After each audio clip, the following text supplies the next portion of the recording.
ایک بچہ دوسرے کو گالی دیتا ہے، آپ اس کو کہتے ہیں کہ بیٹے گالی مت دو، گالی دینا بری بات ہے، ٹھیک؟ لفظ بیٹا اس کے لغوی معنی کیا ہے؟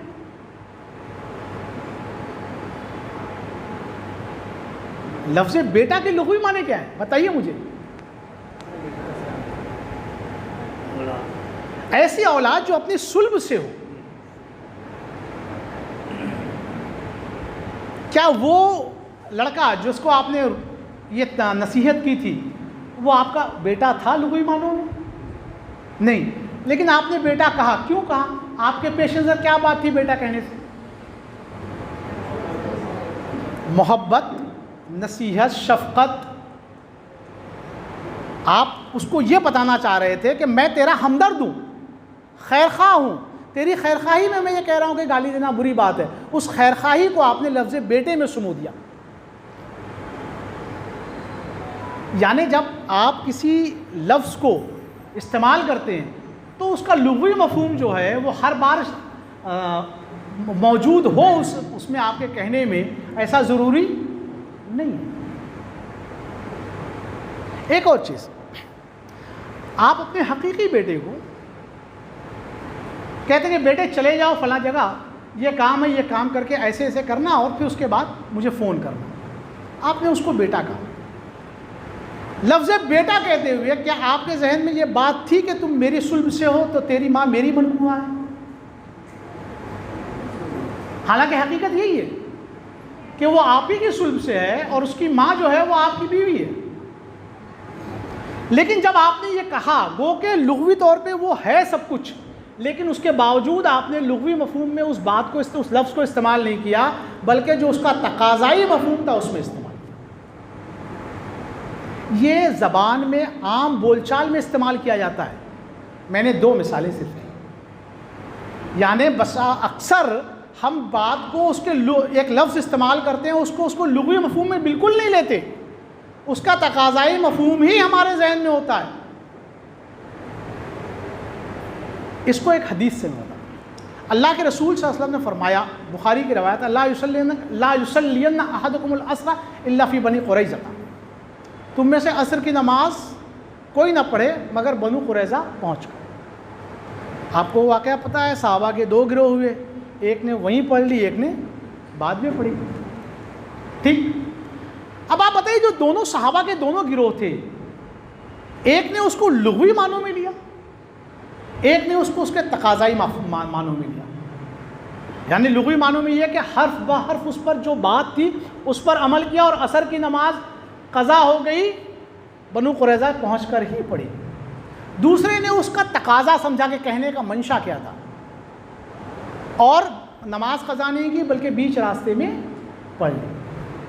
دونوں درست تھے. ابن حجر عسقلانی فتح الباری میں اسی حدیث کے نیچے لکھتے ہیں کہ اللہ کے رسول صلی اللہ علیہ وسلم نے گو کہ دونوں کو صحیح کہا، لیکن روح شریعت کے اعتبار سے اس گروہ کا عمل زیادہ اقرب تھا جس نے عصر کی نماز اپنے وقت پر ادا کی.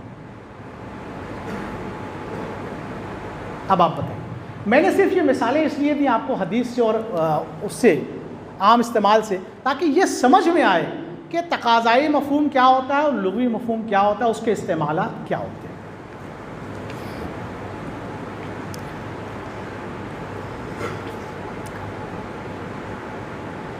اس کے بعد غامدی صاحب کا ایک اور وہ ہے، انہوں نے خاص طور پر اس پر بہت زیادہ زور دیا ہے.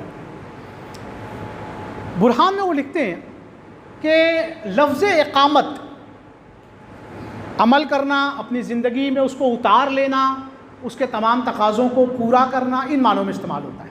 بالکل صحیح کہا انہوں نے. وہ کہتے ہیں نفاذ کے معنوں میں استعمال نہیں ہوتا اقامت.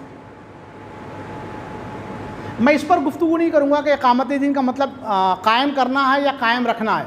پھر قائم رکھنا ہے تو اگر قائم نہ ہو تو پھر قائم کرنا ہے، اور قائم ہو تو قائم رکھنا ہے. وہ اپنی جگہ بالکل درست ہے. غامدی صاحب نے جو بات کی ہے وہ یہ کہتے ہیں کہ اگر نفاذ کے مفہوم پیدا کرنا ہے لفظ اقامہ میں، اقامہ یقیم و اقامتاً، تو اس کے لیے علی کا صلہ آئے گا. اقامت دین علی فلانن، دین فلاں پر قائم کرو، نافذ کرو، تو نفاذ کے معنی ہے. نفاذ کا معنی لینا ہوگا تو الا کا صلہ آنا چاہیے، اگر الا کا صلہ نہیں ہے تو نفاذ کے معنی نہیں آتے۔ یہ انہوں نے برہان میں آخر میں جہاں انہوں نے گفتگو ختم کی ہے اس صفحے پر انہوں نے اس کو بہت زور و شور سے اس بات کو پیش کیا۔ یعنی اگر اس میں نفاذ کا معنی لانا ہے تو الا کا صلہ آنا چاہیے۔ اللہ کے رسول صلی اللہ علیہ وسلم فرماتے ہیں اقامت حد من حدود اللہ خیر من مطر 40 لیلۃ، اللہ کی حدود میں سے ایک حدود کی اقامت 40 رات دن کی بارش سے بہتر ہے۔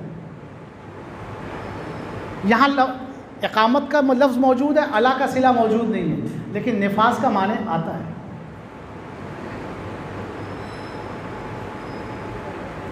بات واضح ہوئی؟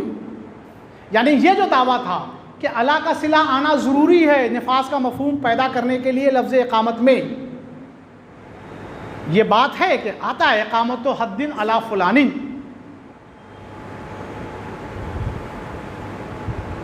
لیکن اللہ کے رسول صلی اللہ علیہ وسلم کی میں نے آپ کو حدیث سنائی، اس میں اقامت کا لفظ موجود ہے، الا کا صلہ موجود نہیں ہے، لیکن نفاذ کا مفہوم موجود ہے۔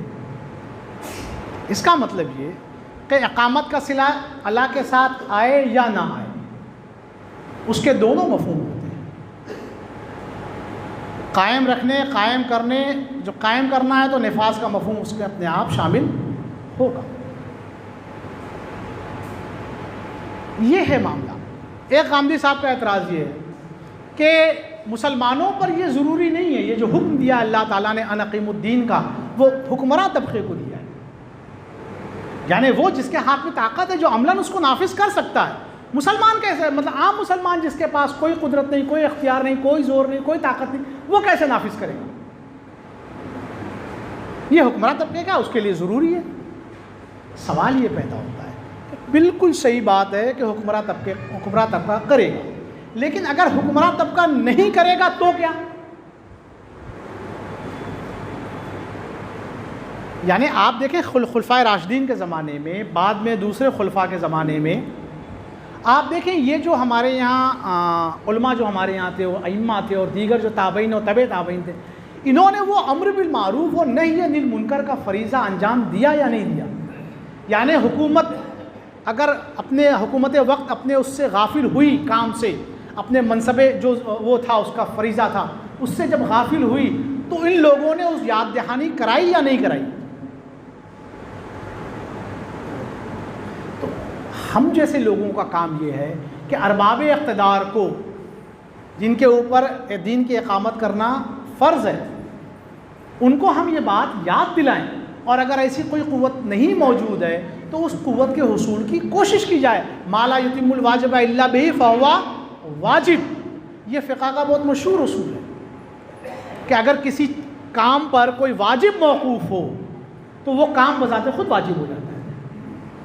اس کی آسان مثال یہ ہے کہ آپ کے اوپر اگر حج فرض ہے اور آپ کے پاس اللہ تعالیٰ نے مال دیا ہوا ہے، آپ کے پاس حج فرض ہو گیا، لیکن آپ جو ہے وہ بغیر پاسپورٹ کے حج نہیں کر سکتے۔ اللہ تعالیٰ کی شریعت نے کہیں نہیں لکھا ہے کہ پاسپورٹ بنوانا ضروری ہے، واجب ہے، فرض ہے، لیکن کیا کوئی عقل مند آدمی ایسا ہوگا جو یہ کہے کہ نہیں پاسپورٹ نہیں بنواؤں گا میں، اس لیے کہ اللہ نے کہا نہیں ہے واجب ہے، حج فرض ہے، ٹھیک ہے۔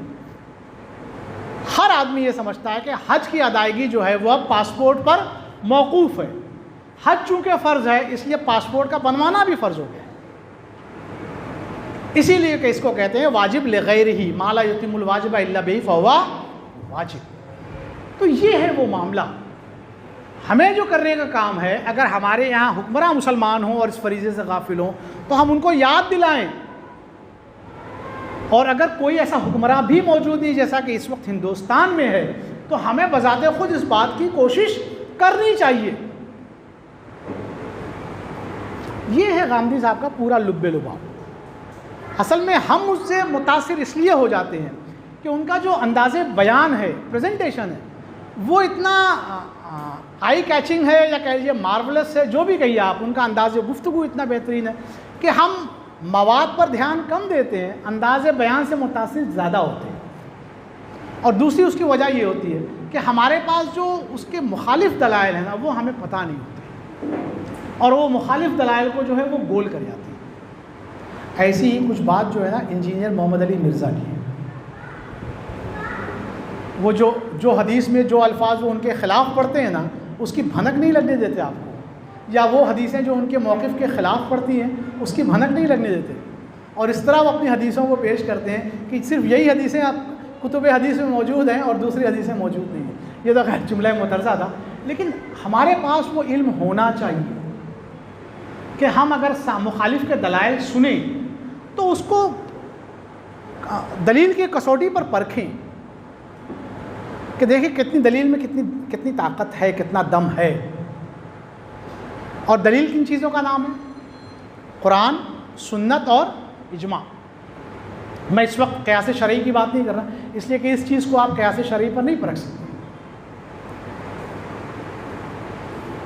تو یہ ہے وہ چند باتیں۔ اب اگر سوالات و جوابات ہیں تو میرے پاس کچھ سوالات تھے پہلے سے جو بالعموم لوگ کرتے ہیں سوال، تو انشاءاللہ آپ لوگ سوالات کیجئے، اس کے جوابات میں دینے کی کوشش کروں گا۔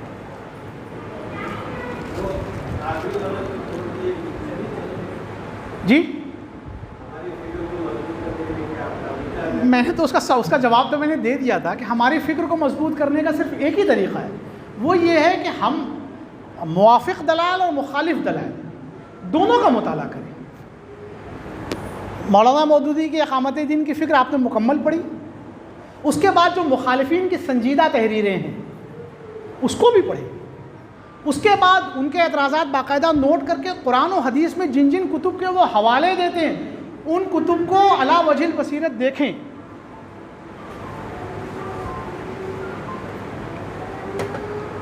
ان کتابوں میں ان دلائل کو دیکھیں، اس کا سیاق و سباق دیکھیں، آگے پیچھے سے دیکھیں، پھر باقاعدہ اس پر پھر خود سے غور کریں، تو جا کر آپ پر یہ بات واضح ہوگی کہ دلیل میں کتنی قوت ہے۔ لیکن اس کے لیے بنیادی چیز یہ ہے کہ آپ کو پڑھنا پڑے گا۔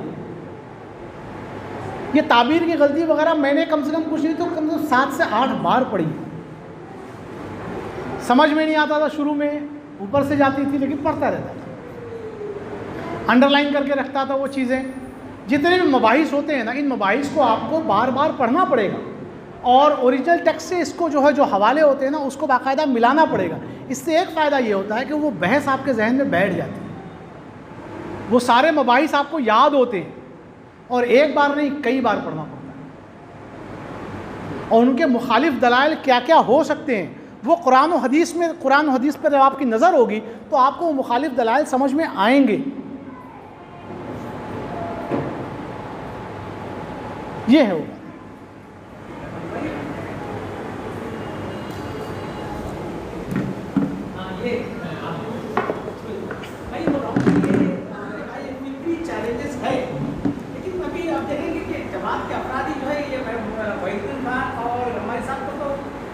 پڑھتے ہی نہیں تو مطلب وہ چیلنجز ہے ہی نہیں، مطلب عام جو مسلم ورلڈ موومنٹس ہے they don't mention Wahid uddin Khan, they don't mention غمازی صاحب۔ مطلب یہ پیپر پر ہو سکتا ہے کہ وہ کچھ چیلنجز ہو، بٹ ریئلی کیا بہت بڑی مسلم آبادی جو ہے وحید الدین خان اور عمر صاحب کو فالو کرتے ہیں، جماعت کو چھوڑ کر، یا دوسری ورلڈ پولیٹیکل جو ایوری ویئر دا ورلڈ جیسے اقبال مسلم ہے، ان کو چیلنج سمجھتے ہیں کہ نہیں سمجھتے ہیں؟ تو یہ کہ ہماری جماعت نہیں ہے، ہم سمجھتے ہیں کہ چیلنجز ہے۔ دیکھیے آپ کو شاید یہ بات جو مجھے سنوپسس ملا تھا، جس پر تناظر میں مجھے گفتگو کرنی تھی، وہ یہ سنوپسس تھے۔ مجھ سے کہا گیا تھا کہ گفتگو اس پر کرنی ہے، یعنی تحریک اسلامی کے ہمارے اپنے اس وقت ہندوستان میں جو وہ ہے اس پر، تو اسی لیے میں نے مکمل طور سے اسی پر گفتگو کی۔ باقی بات رہی تحریک اسلامی یعنی اخوان المسلمون اور ان کی، تو ان کے نزدیک یہ چیلنجز نہیں ہیں، ان کے نزدیک دوسرے چیلنجز ہیں۔ اور آپ دیکھیں تحریک اسلام یعنی اخوان المسلمون کی بات کریں یا نہضہ کی بات کریں یا دیگر لوگوں کی بات کریں، تو ان کے یہاں آل ٹوگیدر جو معاملہ ہے وہ بالکل الگ ہے۔ وہاں پر اکثریت جو ہے مسلمانوں کی ہے، وہ ہر اعتبار سے ہندوستان کی مثال بالکل الگ ہے۔ تو تحریک اسلامی کی جب بھی آپ بات کریں تو ان دونوں چیزوں کو بھی ذہن میں رکھیں کہ تحریک اسلامی اگر اخوان کی ہے اور ترکی کی ہے اور دوسرے اس کی ہے، تو وہاں کے الجزائر کی وہاں کے حالات اور ہندوستان کے حالات بالکل الگ ہیں۔ ہمارے حالات ایون پاکستان کے حالات بھی بالکل الگ ہیں۔ ہمارے حالات تحریک اسلامی کہیں اور ایسے حالات سے جوجھ نہیں رہی جو ہمارے حالات۔ ہمارا معاملہ یہ ہے کہ ہمارے یہاں مسلمانوں کا ایک بہت بڑا طبقہ خود تحریک اسلامی کی فکر کا مخالف ہے، اور غیر مسلموں کی ایک اتنی بڑی تعداد ہے، یعنی 80-20 کا ریشو ہے، وہ اسلام کے مخالف ہیں. یعنی ہم جو ہے پہلے ہی 20% ہے مائنورٹی میں، اس 20% میں بھی شاید ہم جو ہے وہ 5% یا 10% ہوں. تو ہمارے یہاں چیلنجز جو ہیں، اچھا اس میں جو میرے خیال سے جو آرگنائزرز کے ذہن میں جو رہا ہوگا وہ یہ ہوتا ہے کہ تحریک اسلامی میں اس وقت ہمارے بچے جو ہیں وہ ویڈیوز دیکھتے ہیں، اور ویڈیوز دیکھ کر جو فکر غامدی سے بہت زیادہ متاثر ہو جاتے ہیں. جیسے ہمارے یہاں ایک زمانہ ہے جو سیلفی، اس سے ہم متاثر ہوا کرتے تھے. یعنی عیسائیوں کا بچہ ہوتا ہے وہ قرآن و حدیث کی باتیں کرتا ہے، اور اس کو بہرحال وہ جو سٹنگ ڈک، جس کو ہم سٹنگ ڈک کہتے ہیں نا، آسان شکار ہوتا ہے وہ، تو وہ غامدیت کی اس سے بھی ہم آسان شکار ہیں. اچھا غامدی صاحب کی فکر میں کیا ہے؟ یہ جو تحریک اسلامی ایک کشمکش بتاتی ہے، یہ ایک ایسا چیلنجنگ وہ پورا ہے، اس سے وہ بالکل کہتے ہیں کہ بالکل اس کی کوئی ضرورت نہیں ہے. آپ اطمینان سے اللہ رسول کیجئے، یہاں رہیے آرام سے، جتنا آپ کو ہو سکتا ہے اتنا کیجئے، پھر اپنے گھر میں جا کے آرام سے سوئیے. ہم کو یہ آسان لگتا ہے، ہندوستان میں لوگوں کو، مسلمانوں کو یہ آسان لگتا ہے، اس لیے کہ ان کی ایک نمائندہ جماعت یہاں پر موجود ہے جو یہی کہتی ہے اور کرتی ہے کہ بھائی ہمارے اس میں اتنا ہے، روزہ، نماز، حج، زکوٰۃ اور بھلائی کے کچھ کام ہے وہ کر لیجئے، باقی یہ باطل کے سامنے کھڑے ہونا اور باطل سے آنکھوں میں آنکھیں وہ کرنا، یہ سب ہمارا کام نہیں ہے. تو میرے خیال سے آرگنائزرز کے ذہن میں یہ بات رہی ہوگی.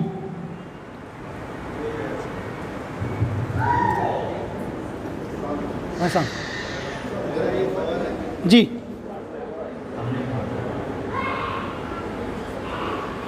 میری دلی خواہش ہے کہ میں جاوید غامدی صاحب کو بھی سنا، انجینئر مرزا صاحب کو بھی سنا، اور اس کے بعد آپ کو بھی میں کو پہلے سے ان کے اوپر ہوتے ہوئے سنتے گئے، تو پھر میں وہ بھی تھوڑا ریسرچ کرتا گیا.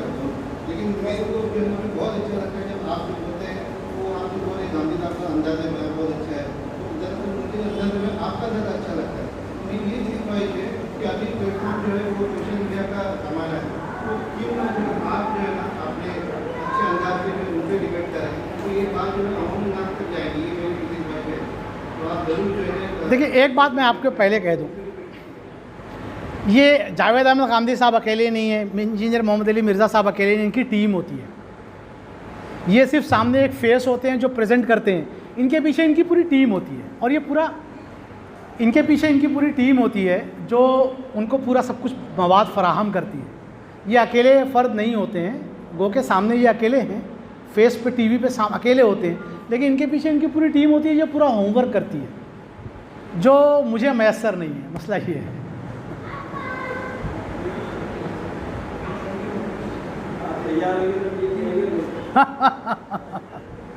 بھائی ممبئی میٹرو کئی سال سے کہہ رہا ہے کہ ٹیم دینے کے لیے، اب تک ہوا نہیں. یہ ٹیم کی شرائط بتائیے نا کہ بھائی آپ ٹیم سے یہ چاہتے ہیں. میں کچھ بھی نہیں ٹیم سے چاہتا، مجھے صرف یہ کہ سارے انتظامات کر دیے، مجھے صرف بولنا رہے بس. کوئی شرط نہیں ہے، یعنی کچھ ایسا ہو کہ سارے انتظامات ہو جائے، مجھے صرف جیسے اس وقت میں نے آپ کے سامنے ڈیلیور کیا اسی طرح مجھے کہنا ہو، میں اس کو کہہ دوں. لیکن اگر سارے انتظامات کے ساتھ مجھے ہی سب کچھ کرنا ہو تو میں نہیں کر پاؤں گا.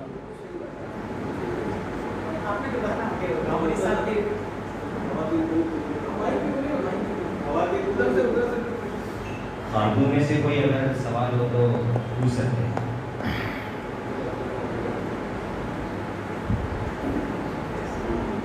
خواتین میں سے کوئی سوال ہو تو پوچھ سکتے ہیں. السلام علیکم. السلام. غامدی صاحب اور علی مرزا انجینئر کے بیانات تو بہت اچھے رہتے ہیں کہ اس کو سن سکتے ہیں، ان کا نظریہ کیسے؟ دیکھیے، میری ذاتی رائے اس معاملے میں یہ ہے کہ موافق اور مخالف سارے دلائل آپ کو سننے اور پڑھنے چاہیے. اگر آپ کو اپنا ویژن براڈ کرنا ہے، آپ کو علی وجہ البصیرت کوئی سٹینڈ لینا ہے تو. لیکن میں ضرور اس میں ایک شرط یہ ہے کہ آپ کا اپنا پہلے جس موقف پہ آپ قائم ہیں نا اس کا مطلب گہرائی سے مطالعہ کر لیں، اپنی فکر میں آپ پختہ ہو جائیں، اس کے بعد ضرور کریں. اس لیے کہ یہ عین ممکن ہے کہ آپ بہت کچھ پڑھنے کے باوجود بہت ساری چیزیں وہ ہو سکتی ہیں جو ان کے علم میں آئی ہوں اور ہمارے علم میں نہ آئی ہوں. تو پڑھنا چاہیے، سب کچھ کرنا چاہیے، اپنی دماغ کی کھڑکیوں کو کھلا رکھنا چاہیے. لیکن اگر فکر کچی ہے، ذہن کچا ہے، بہت جلدی متاثر ہو جاتے ہیں، قرآن و حدیث کا ہمارا اپنا مطالعہ اتنا گہرا نہیں ہے تو میرے خیال سے اس وقت تک پرہیز کرنا چاہیے. یہاں کوئی ہے؟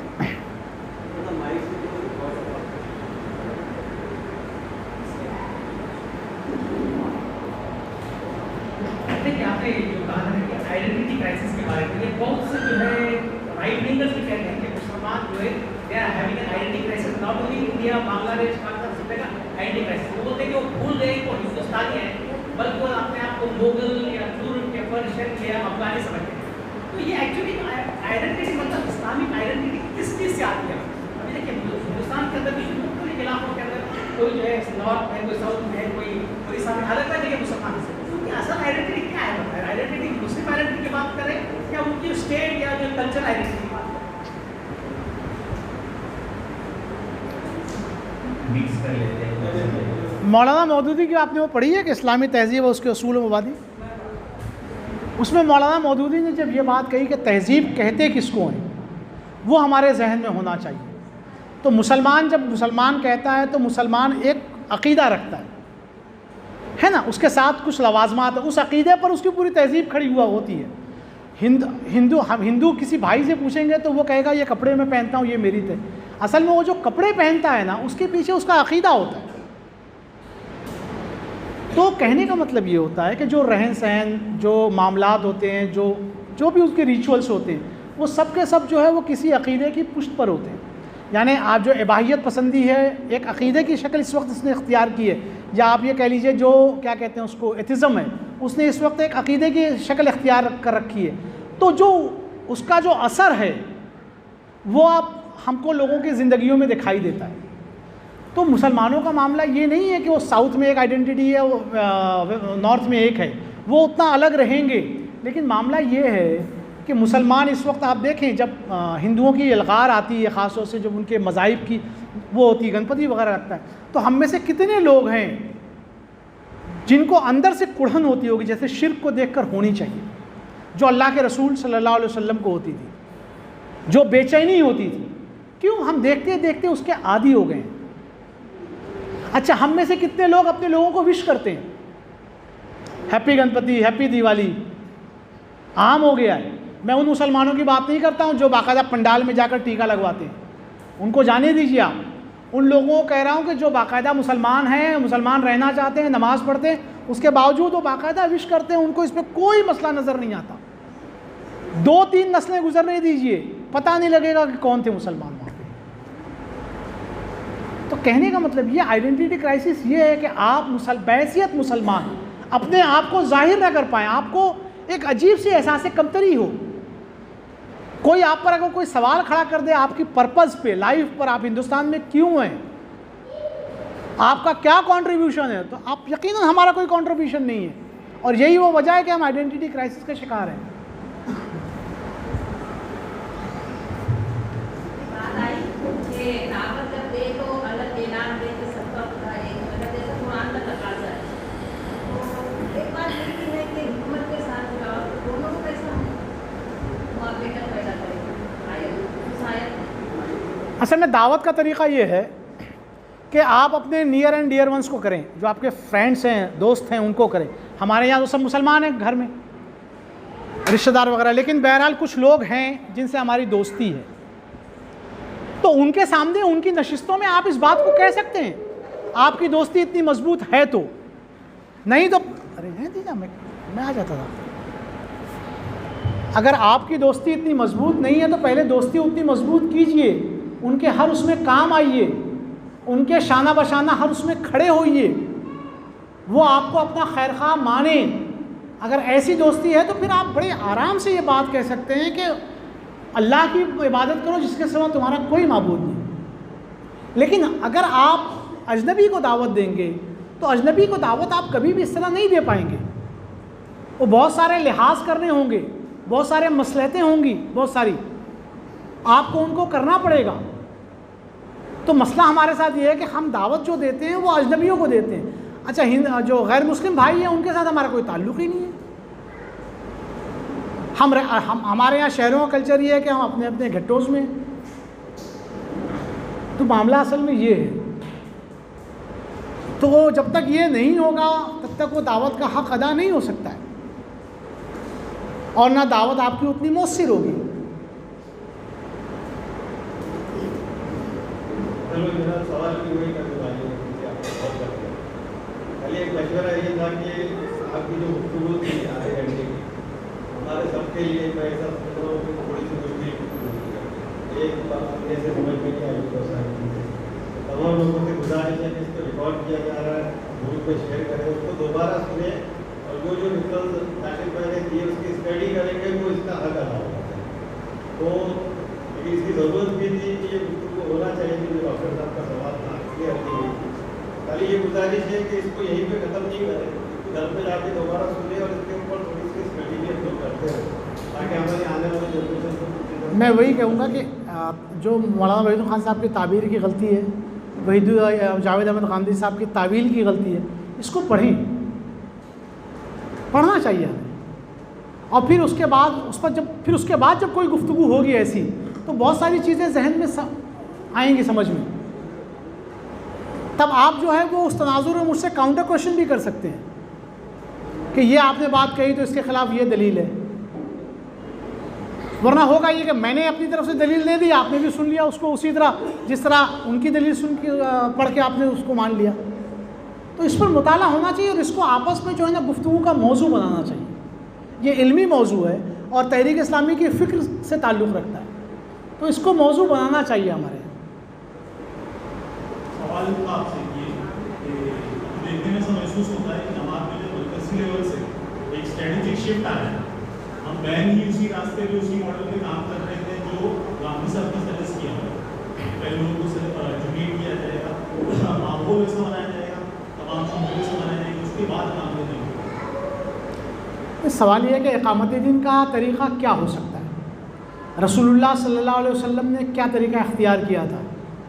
اور اس وقت آپ جب اگر ایک مسلم معاشرے میں ہیں، ایسے اس میں جس میں کچھ مسلمان موجود ہیں اور اکثریت جو ہے غیر مسلموں کی ہے، تو اس میں آپ کون سا طریقہ اختیار کریں گے؟ یہی ہوگا نا کہ آپ رائے عامہ ہموار کریں گے، پہلے لوگوں کو سننے کے لیے آمادہ کریں گے آپ۔ میں تو یہ کہتا ہوں کہ ہمارا معاملہ یہ ہے کہ ہم اقامت دین کے اس موضوع کو ہم مسلمانوں میں وہ اس بحث کا موضوع نہیں بنا سکے۔ ہم کو مسلمانوں میں اقامت دین کی اس کو بحث کا موضوع بنانا چاہیے، اور اسلام کو جو ہے نا غیر مسلموں میں بحث کا موضوع بنانا چاہیے، اور اس پر ہماری بہت زیادہ تیاری ہونی چاہیے۔ آج جو ڈسکورس کھڑا کرنے کی بات کی جاتی ہے، تو آخر ڈسکورس کیسے کھڑا ہوگا؟ اسی طرح ہوگا نا۔ تو یہ اقامت دین اسی طرح سے ہوگا، اس کے علاوہ کوئی اور دوسرا طریقہ نہیں ہو سکتا اس کا۔ جو دوسرا طریقہ آپ اختیار کریں گے، اس کا مطلب یہ ہے کہ آپ نے اس کی بنیادیں جو ہیں وہ تعمیر نہیں کی ہیں۔ یہ اصل میں یہ جو ہے غامدی صاحب یا مولوی صاحب، ان کی جو فکر ہے اس کے جو جوابات ہیں، جیسے فریضہ اقامت دین، یہ پوری مولانا صدر الدین صاحب نے اسی کے جواب میں لکھی، تو یہ سب چیزیں جو ہماری ہیں، اور جیسے مولانا کی تفسیر جو سورہ کی ہے، اگر اس کو بار بار پڑھ کر کے اپنے نوٹس تیار کر کے اس کے بعد نہیں پڑھیں گے تو سمجھ میں نہیں آئے گا، اور نتیجہ یہ ہوگا کہ وہ چونکہ سال انگیزی کی طرف وہ لوگ لے جاتے ہیں، تو ہمارا ذہن بھی اس سال انگیزی کی طرف چلا جاتا ہے۔ تو پہلے اپنے فکر کو پختہ کرنے کے بعد جب آپ ان کا مطالعہ کریں گے تجزیاتی، آپ کو اگر موقع ملے تو مولانا عامر عثمانی صاحب کا تجلی جو تعبیر کی غلطی پر آیا ہے، یہ دو تین چیزیں پڑھیں تو پھر سمجھ میں آئے گا کہ یہ لوگ کیا کہتے ہیں اور ہم کو کیسے باقاعدہ ہیں، عوام کو کیسے پکڑا۔ ایک اور بات میں بتا دوں، تعبیر کی غلطی میں شروع کے 150 صفحات میں مولانا وحید الدین خان صاحب نے اپنی اور مرکزی ذمہ داران کی خط و کتابت نقل کی ہے، وہ بڑی ہی جو ہے نا پرفریب ہے۔ پرفریب ان دا سینس یہ کہ انہوں نے اس طرح سے پیش کیا ہے کہ وہ بہت ہی سنجیدہ اور آمادہ ہیں گفتگو پر، اور جماعت جو ہے، جماعت کے ذمہ دار جو ہیں بہت ہی ایروگنٹ ہیں۔ وہ پورا تاثر یہ ہے، اس میں مولانا صدر الدین اصلاحی صاحب آ گئے، مولانا ابواللیث صاحب آ گئے، جلیل صاحب آ گئے، جلیل احسن ندوی صاحب آ گئے، اور یہ تمام لوگ ہیں اس بحث میں۔ تو آپ دیکھیں ایک چیز تعبیر کی غلطی جو ہے وہ مولانا مودودی کی فکر پر، ان کی کتاب پر ایک علمی تنقید ہے، اور علمی تنقید میں اصل چیز جو ہوتی ہے وہ دلیل ہوتی ہے، جذبات نہیں ہوتے۔ مولانا وحید الدین خان صاحب نے اس کو اس انداز میں لکھا ہے کہ 150 صفحات پڑھنے کے بعد آدمی جذباتی طور پہ ان سے وابستہ ہو جاتا ہے، اور اس کے بعد ان کے جو دلائل نہیں ہوتے ہیں، کمزور ہیں، وہ بھی آپ ہضم کر لیتے ہیں۔ تو اس بات کو بہت دھیان سے پڑھیے گا۔ اس پر مولانا صدر الدین اصلاحی صاحب نے خط لکھا تھا، اور اس میں مولانا وحید الدین خان صاحب کی وہ ساری باتیں لکھی ہیں کہ انہوں نے مجھ سے خط و کتابت کیوں کی تھی۔ مولانا وحید الدین خان صاحب کہتے ہیں کہ صدر الدین صاحب نے مجھ سے خط و کتابت اس لیے کی تھی، مولانا وحید الدین خان صاحب نے، تاکہ وہ چاہتے تھے کہ تعبیر کی غلطی پرنٹنگ میں جانے سے پہلے اس کی تمام جو غلطیاں اور خامیاں ہیں وہ دور ہو جائیں، اور عبارت عربی مفسرین کی عبارت مولانا وحید الدین خان صاحب خود نہیں سمجھے اور الزام میرے سر ڈال دیا، اور اس میں انہوں نے شیخ ساوی اور شیخ سلیمان کا پوری تفسیر کا حاشیہ نقل کیا ہے، اور اس میں اسی بات پر الذی اوحینا الیک، اس پر بحث کی ہے مولانا صدر الدین اصلاحی صاحب نے۔ تو مولانا صدر الدین اصلاحی صاحب کا جواب پڑھیں گے تو آپ کو لگے گا کہ بات تو بالکل برعکس ہے جو مولانا وحید الدین خان صاحب پیش کرتے ہیں۔ تو اگر آپ تعبیر کی غلطی پڑھیں تو جذباتی طور پہ وابستہ نہ ہو، اس لیے کہ علمی تنقید ہے، علمی تنقید کا جواب جو ہے نا وہ دلیل ہوتی ہے، جذبات نہیں ہوتے۔ اور انسان کا معاملہ یہ ہے کہ جب انسان پر جذبات غالب ہوتے ہیں نا تو علم دلیل جو ہے وہ پیچھے ہو جاتی ہے۔ اس بات کو یاد رکھیں پڑھتے وقت۔ جزاک اللہ محترم راشد خان صاحب، اس کے بعد میں ایک صرف 10 منٹ کا بریک ہے۔ میری آپ تمام شرکا سے گزارش ہے کہ آپ باہر نہ جائیں، چائے آئے باقی ہے، پانی کا بھی انتظام اوپر ہی کیا ہوا ہے، آپ چائے اور پانی پی کر یہیں پہ نشست ہو کے بیٹھنا ہے۔ 10 منٹ پروگرام لیٹ چل رہا ہے، اس کو ٹائم پر لانا ہے۔ جزاکم اللہ راشد خان۔